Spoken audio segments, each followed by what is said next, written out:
Welcome into Pat's Latest. I'm your host, Mike Gambardella, and on today's episode, we take a look at the potential new starters for the Patriots after the first day of the voluntary offseason program. The NFL makes a surprising announcement about the Summer Olympics, and if the Patriots potentially made the wrong call on the second and third round picks that brought skill players into Foxborough. Before we get into everything, make sure you go down and subscribe for our channel, get in the comments, and let us know what you think about the Patriots starting unit and if NFL players should indeed be in the Olympics in 2028. Make sure you give us a like if you like what you hear, and go back and check out all of our old episodes to get caught up on everything going on with your New England Patriots. We start with the offseason program and a first look at what should be a team that will be competing for an AFC East crown, if not a playoff spot in the 2025 season. The Patriots are expected to have upwards of 11 of their 22 starters be new in the 2025 season. And taking a look overall, especially on that offensive line, Will Campbell has immediately settled in at the left tackle spot. No surprise there. It is Cole Strange who is getting the first crack at starting at left guard. James Bradbury getting the start at center, Onwenu kicking in at right guard, and Morgan Moses obviously settling in at that right tackle spot.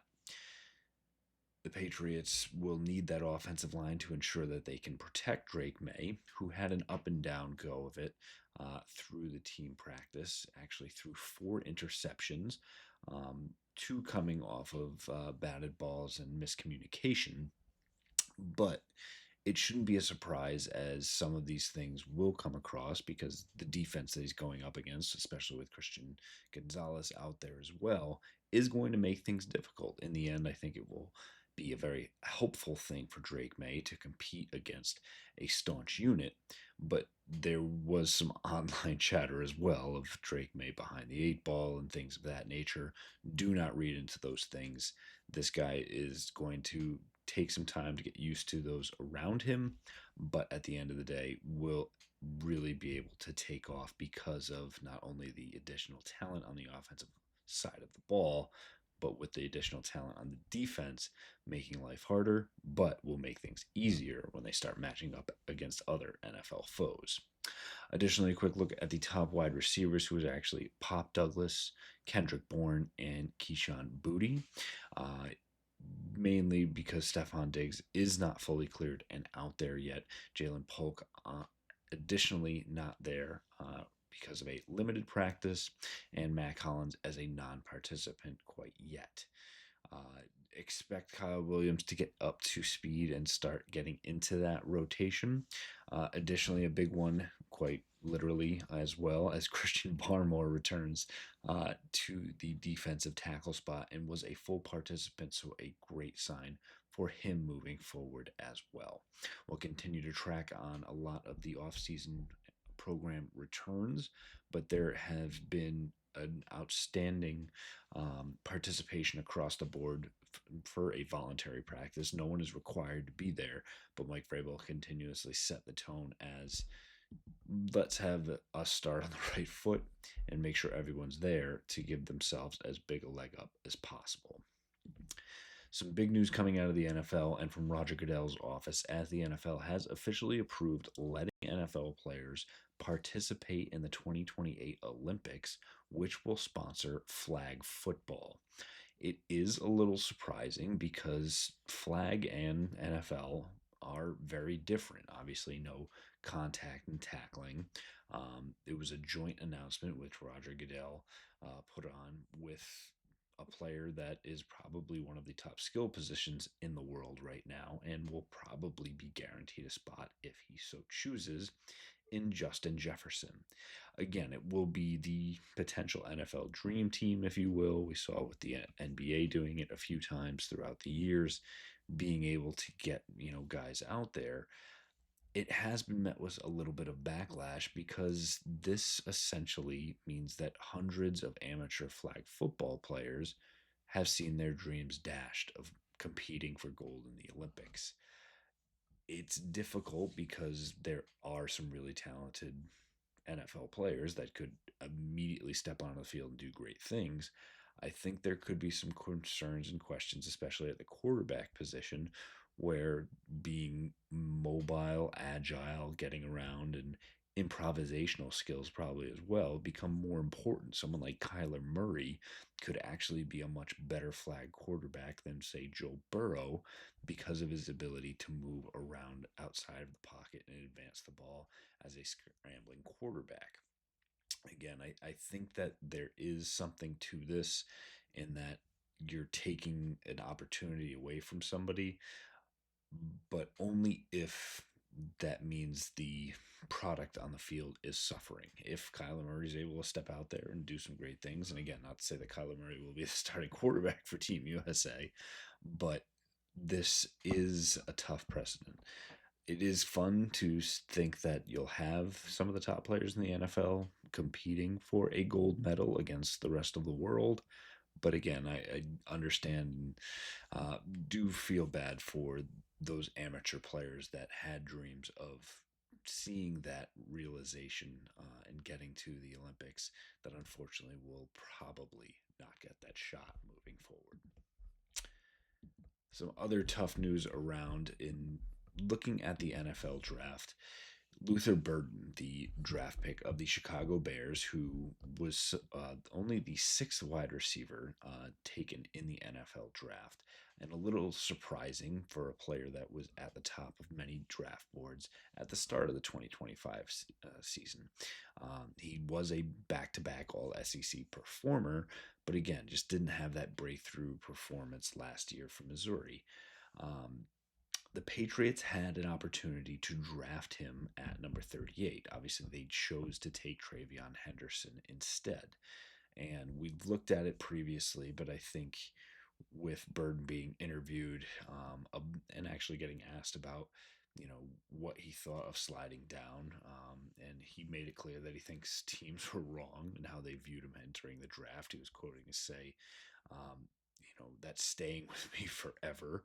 And he said, everybody who passed up on me got to pay. Obviously, that's kind of what everybody says when it gets to draft time and how you're perceived and slotted down and get that kind of knock against you. But there is a fair question to ask. Should the Patriots have inversed what they did? They took Travion Henderson in getting one of the top running backs in the draft, and then waited to the third round to pick up Kyle Williams.